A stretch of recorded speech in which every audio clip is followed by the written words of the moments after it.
Bonjour, ce vidéo va se partager en deux parties. Une première partie théorique avec des croquis, des dessins et quelques mots que j'ai notés. Je vais vous parler de la scie et de son usage pour tout ce qui est de base, tout ce qu'on peut faire avec cet outil qui est, je peux dire, mon outil préféré. Donc en premier, ce qu'il faut savoir d'une scie, les scies sont toujours avoyées. Que veut dire ce mot? Avoyer, ça veut dire que les dents d'une scie sont tantôt à droite, tantôt à gauche, à droite, à gauche, à droite, à gauche, de sorte à pouvoir dégager un chemin qui sera plus large que la partie qui porte les dents. Autrement, si les dents avaient une largeur identique à la partie portante, ça coincerait tout de suite et en plus on ne pourrait même pas prendre des virages. Donc, qu'une scie soit avoyée, c'est extrêmement important à comprendre. Les scies 3/0 en bijouterie, elles font 5 dixièmes de profondeur, donc un demi-millimètre, et en largeur 2 dixièmes 5, à peine plus, hein, c'est à peine plus fort que ça, mais ça explique un peu donc ce petit dessin qui va revenir très souvent dans mes explications. Ensuite, une scie, lorsqu'elle est montée sur le porte-scie, elle doit être très tendue. Je vais le faire tout à l'heure, au moment de scier pour faire donner des exercices, montrer comment ça se passe. Donc ensuite, lorsque l'on a un tracé sur un bijou, il y a plusieurs solutions bien sûr. On peut passer à gauche ou à droite du trait de scie et on peut frôler le trait ou par exemple découper à l'œil, disons toujours 1 mm ou 1 mm 5 ou un peu plus, suivant ce que l'on va faire. Si on fait une pièce qui va être emboutie, on saura par expérience qu'il faut, disons, par rapport à un tracé précis, découper plutôt 1 mm à l'extérieur ou à l'intérieur si le dessin est fait différemment. Par contre, quand on dit qu'on peut scier sur le trait, c'est vrai, mais la prudence veut qu'en sciant sur le trait, il faut scier sur le trait, mais en gardant une toute petite partie du trait. Alors même si un trait, en vérité, ça sont des traits qui sont faits, par exemple, tracés avec une aiguille à coudre. Donc dans la réalité, le trait va faire à peine 2 dixièmes de millimètre, mais il faut quand même scier de manière à garder une partie de ce trait. Parce que c'est ce trait, ce qui va rester du trait une fois que la scie est passée, qui va permettre de garder une trace pour ensuite à la lime, limer parfaitement. Ce sera le point de repère, la ligne de repère qui va permettre de finir à la lime et au papier d'emery et au polissage. Donc il y a toujours, quand on découpe à la scie, une décision à prendre. Est-ce que l'on doit toucher le trait, ne pas le toucher ou l'enlever mais en gardant un petit repère. Donc ça c'est une question toujours importante parce que le trait peut faire partie du bijou final ou le trait peut être à l'extérieur d'un gabarit par exemple. Donc ça c'est une question fondamentale. Ensuite, lorsqu'on veut découper à 90 degrés, dans la mesure où justement la scie est plus profonde que large, il n'y a pas d'autre moyen. Si on est à l'intérieur d'un angle à 90 degrés, on va devoir reculer pour ensuite avancer de nouveau et dégager un peu plus de largeur pour ensuite faire un quart de tour et pouvoir cette fois-ci découper à 90 degrés et reprendre un chemin droit. Évidemment, même chose si le trait est à l'extérieur, on va un peu plus loin que la pièce à découper, on gruge un peu sur l'extérieur, ce qui permet ensuite à la scie d'être à 90 degrés et de découper à l'extérieur, et c'est comme ça qu'on peut obtenir des angles droits intérieurs ou extérieurs. Ensuite, avec une scie, bien sûr, on peut découper des courbes très facilement. Mais lorsque l'on rentre à l'intérieur, par exemple, d'un pétale de fleurs là, que j'ai schématisé rapidement, on avance et on va jusqu'à l'endroit limite. Et là, on n'a pas d'autre solution que de ressortir et de rentrer de reculons. Donc la scie avance jusqu'au bout, on ressort complètement et des fois, il faudra comment dire, démonter la scie, ça peut arriver, mais surtout, on recule. Et en reculant, après, on va pouvoir repartir et découper l'autre partie. Donc, en général, dans cette région-ci, il va falloir scier lentement pour que, de nouveau, le côté des dents qui va toucher puisse petit à petit reprendre et pouvoir recouper le métal facilement. Donc, entrer et sortir, ça c'est important pour les courbes. Ensuite, une caractéristique que j'aime beaucoup avec la lime, avec la scie, pardon. Je me trompe de mots parfois, mais c'est pas grave. Ça doit être l'âge. Donc, avec une scie, on peut limer. Comment et pourquoi? Eh bien, ici en vert, on voit des traits de scie qui ont été faits lors d'un premier découpage. Et lorsque l'on repasse, il suffit de pencher différemment la scie pour que les dents de la scie puissent ne pas tomber dans les creux et au contraire supprimer toutes les petites bosses. Et ça peut se faire avec la scie de face. Donc par exemple, comme ceci, la scie va pouvoir être de face et on va pouvoir enlever toutes ces petites bosses, ou la scie de côté, et la scie va pouvoir, en glissant, en étant penchée, on va pouvoir comment dire, régulariser le côté et à la limite pratiquement passer disons un papier d'émery plutôt qu'une lime. Donc ça c'est les principes de base. Maintenant je vais vous montrer en vrai ce que ça donne. J'ai préparé une petite plaque. Donc la scie, bien sûr, les dents dirigées vers le bas parce qu'on découpe vers le bas, même si jadis, il y a très longtemps, l'outil se servait parfois à l'envers. Donc on serre assez fort et il faut que la scie soit vraiment très tendue. Il ne faut pas que la scie soit molle, autrement le sciage se fera mal. Donc sur cette petite plaque, je vais laisser le temps à la caméra de bien faire le point sur cette plaque où j'ai tracé différents traits qui, je crois, devraient se voir assez bien à l'écran. Donc ici, par exemple, j'ai tracé une ligne droite et je me suis dit que j'allais scier à 1 mm. Donc pour débuter à scier, il n'y a pas besoin de forcer, il faut toujours laisser le temps aux dents de rentrer dans le métal. Donc là, j'avance quelques instants et je ne dis plus rien.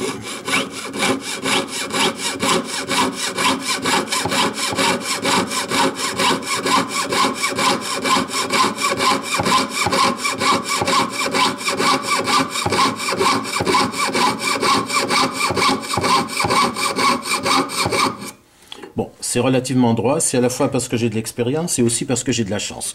Hein, des fois, le travail n'est pas parfait. Donc ici, maintenant, je reprends, mais là, je vais tout contre le trait. Donc ça, c'est le deuxième cas de figure. Là, je décide que je vais frôler le trait, mais sans l'enlever.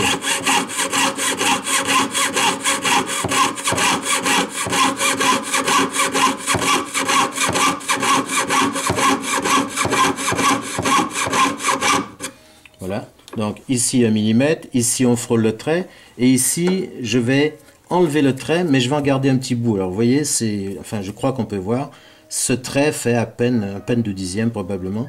Donc là je décide d'enlever le trait, mais je me débrouille avec l'éclairage.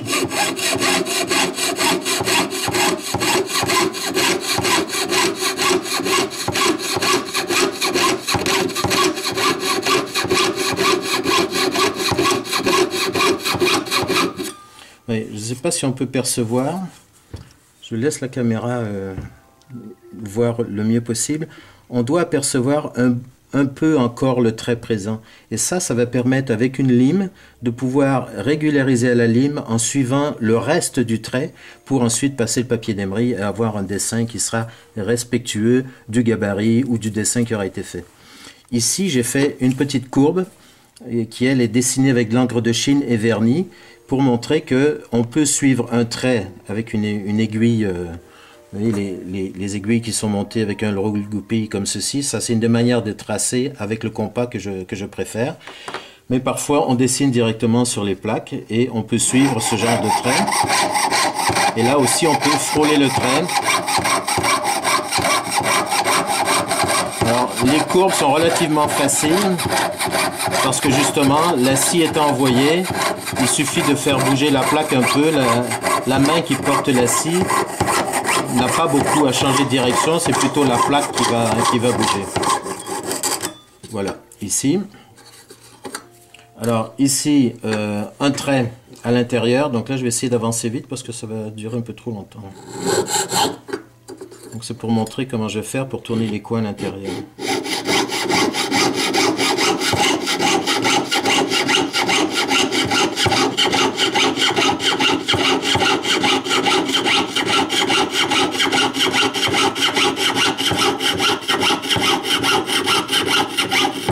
Voilà, je ralentis, j'arrive ici, et lorsque je touche le trait, j'arrête, je recule, je tourne un peu sur la gauche,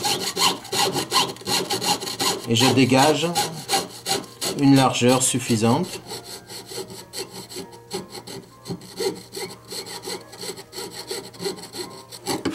Voilà, qui va me permettre de faire un quart de tour ici facilement.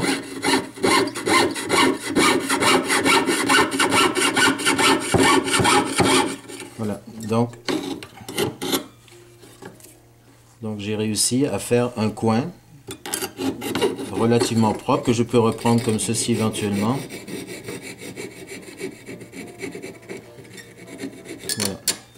Bon, pareil ici, je le fais pas, c'est pas la peine de le faire, il suffit de passer à l'extérieur en faisant la même chose. Ici par exemple des courbes, toujours en frôlant le trait.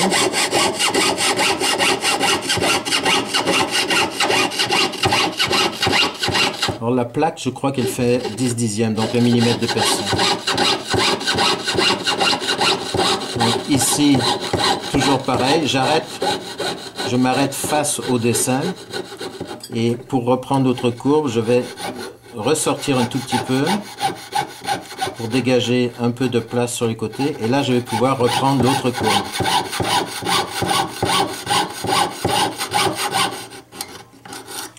Voilà, donc on voit qu'on peut obtenir un découpage parfait.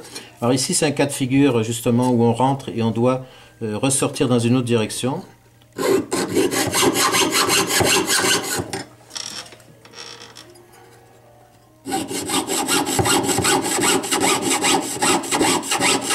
Donc, je frôle le trait toujours. Alors ici, lorsque les deux traits vont se confondre, je n'aurai pas le choix que de scier sur les deux traits. Donc maintenant je scie sur les deux traits.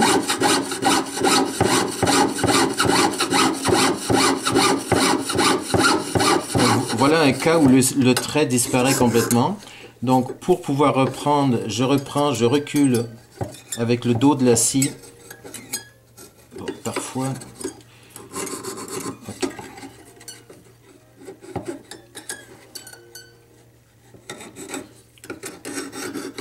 Voilà. Donc maintenant je suis dos au fond, je peux réavancer.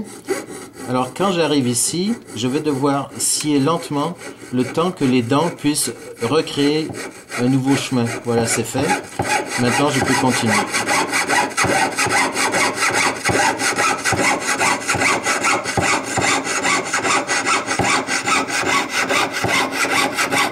Alors, vous remarquerez que en fait je choisis tout le temps de frôler le trait.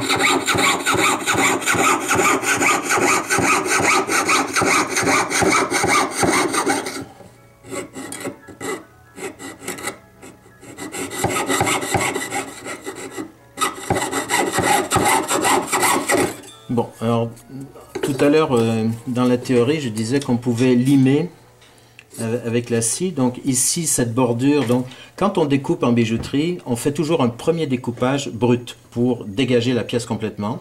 Ensuite, une fois que le découpage premier est fait, on y retourne avec la scie, mais cette fois pour régulariser, enlever des petites bosses, et là on se sert de la scie comme d'une lime. Et une fois qu'on a fait cette deuxième opération, on le fera à l'arrière aussi, et aussi à l'arrière on va rectifier. Donc je vous montre ce que ça donne de face. Donc de face, là le pouce devient important parce que c'est lui qui va permettre d'avoir un appui et de faire levier.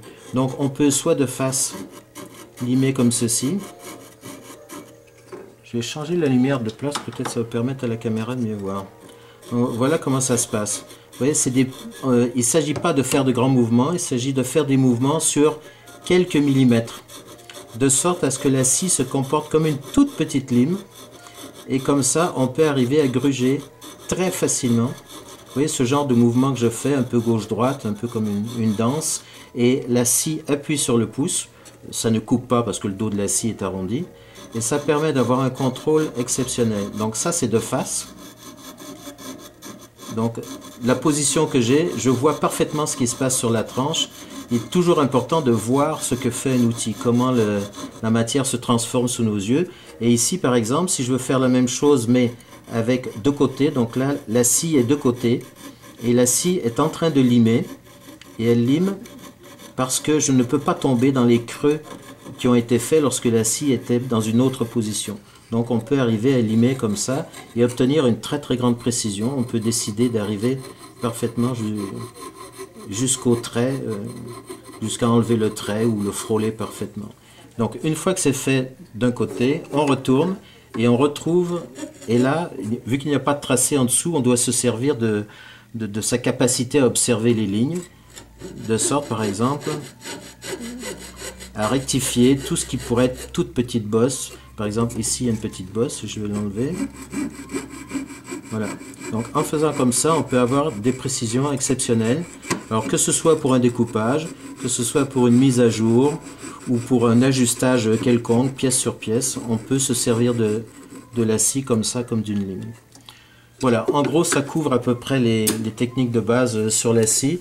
Alors je suis conscient qu'il y a beaucoup de vidéos encore à faire sur tout ce qui se passe à la cheville, mais avec le temps ça viendra. Je n'ai pas l'intention d'arrêter, même si j'ai dû, parce que j'avais énormément de travail à faire l'année dernière, donc là je reprends le rythme et des vidéos, il y en aura presque toutes les semaines. Voilà, je vous souhaite une bonne journée. S'il y a des questions, n'hésitez surtout pas, je réponds, que ce soit sur le forum ou sur les réponses là, sous les vidéos. Je me fais un plaisir de répondre, je fais ça avec grand bonheur. Belle journée!